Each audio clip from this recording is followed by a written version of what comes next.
You really are a joke, you can't even keep your own wife. I stared at my phone screen. 2:47 in the morning. The living room light was dim, and the air felt cold. The message on my screen was from Linda. She was smiling brightly on a street in Las Vegas. Next to her stood her coworker William.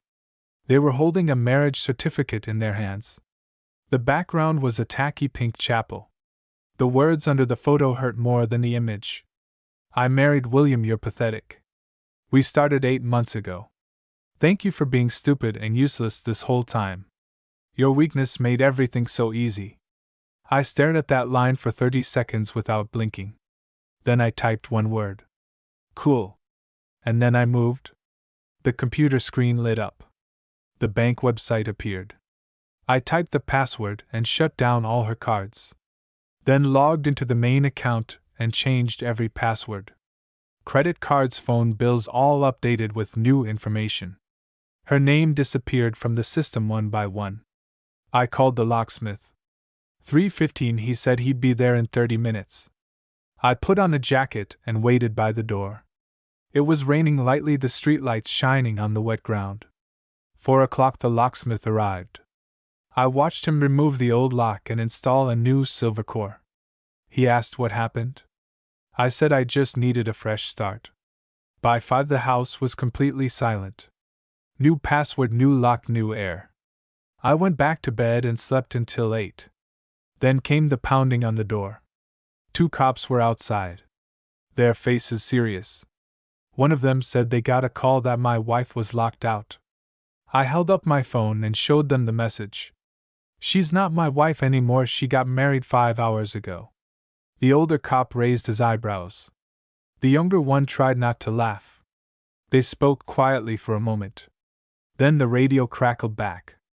Ma'am, you need a lawyer, not the police. Her angry screaming came through the speaker. The cop sighed and told me not to throw out her stuff. I said I wouldn't. After they left, the hallway went quiet again. I exhaled at the doorway. It felt like the world had been reset. In the afternoon they came back. Linda, William, Barbara, her mother, and Susan, her sister. Barbara's voice was shrill like a siren. She pointed at me, yelling domestic abuse. I reminded her what the cops said this morning. Susan called me selfish and controlling. William kept his head down and wouldn't look at me. I mentioned their company name. Said I'd send the wedding photo to HR. Fraternization is against company policy. William's face turned pale immediately. Linda's crying turned ugly. She said I was financially abusing her. I pointed to the garage. All her boxes were neatly stacked there. She could take everything. They had 1 hour. She tried to rent a car with her card. It was declined. William pulled out his wallet. The look on his face was priceless. I stood at the door watching them move boxes.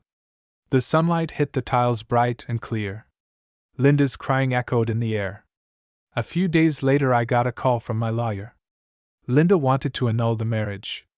She said she was drunk and manipulated. She wanted to come back and claim assets. My lawyer laughed. Her own messages already proved adultery and bigamy. I hung up and opened my laptop. Her social media had already gone into action. She posted a long story. She said I controlled her and took away her freedom. She said she was forced to look for kindness. Her mother and sister commented below. Some friends believed her, some stayed silent. I didn't explain anything. I called David. He's the most tech-savvy guy in our circle. A few hours later he sent me a full file. A year's worth of Linda and William's messages. They called each other baby. Plotted how to take my money. Talked about how pathetic I was. My favorite line was, "He's so stupid, I've been transferring the money for months. The dream wedding is almost here." I took screenshots. Then posted everything online. Her lies started to crumble. People who once defended her vanished one by one. Her mother cursed me over the phone. Her sister sent threats about suing me. Then William's mother showed up. A woman named Sarah. Her voice was coated in fake kindness. She told me to be a man. She said young people make mistakes and deserve forgiveness. She said her son had no money and I should let Linda come home. I asked if she was asking me to clean up her son's mess. She paused for a few seconds, then said I sounded selfish. Marriage is about forgiveness, she said. I hung up the phone. The night air was cold and silent. Linda sent one last message. You ruined my life, are you happy now? I typed 2 words. Very happy. Then blocked her. At the divorce hearing, she wore a white dress. Like replaying a ridiculous wedding. The judge looked at her file with an odd expression. Her lawyer said she was coerced into the marriage. The judge asked what coercion meant. She said he promised me happiness. I misunderstood love. My lawyer stood up. Pulled out 73 pages of chat logs. The judge's face shifted from blank to disgusted to amused. He asked her what this line meant. Can't wait to see his stupid face when I take everything. She blushed and said it was taken out of context. The judge smiled and asked what context could make it sound good. She lowered her head and stayed silent. The ruling came quickly. She got her clothes and the car still under loan. Nothing else. She even had to pay me 6 months of support. Because I funded her career program.